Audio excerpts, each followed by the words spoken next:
and I'm very curious of your answer to this one.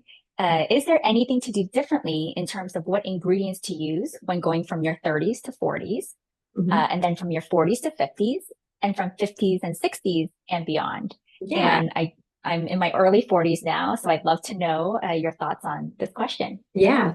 Honestly, not huge differences, if I'm going to be honest. And the reason being is that a good skincare regimen, again, the main kind of non-negotiables, are really the same no matter what decade you're in. So again, cleansing, Mhm. moisturizing, sun protecting, those are the same. Where you may start to see differences is in your treatments. So, or your serums, your actives. I do think that we need a little bit stronger retinol as we get to higher decades. I think that, let's say in the May Love category, you start with Stargaze, which again is a fabulous product. Once your skin gets used to that and is, you're like, hey, I'm not having any irritation. I'm doing really well. I've been using this for a while. It may be time to step it up to Moonlight, where you're going to get a more potent retinol onto your skin. So I do think that changes. I think you may be able to Mhm. tolerate more of an active, maybe adding glycolic acid in, like in the night renewer, stepping up to Moonlight.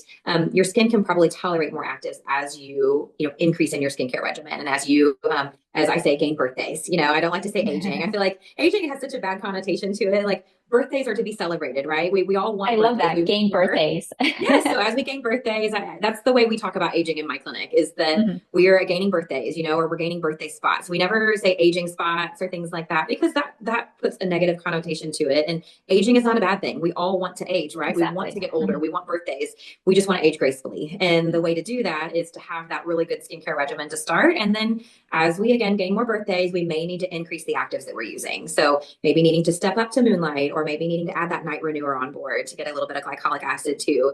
Those are the main differences that I would say.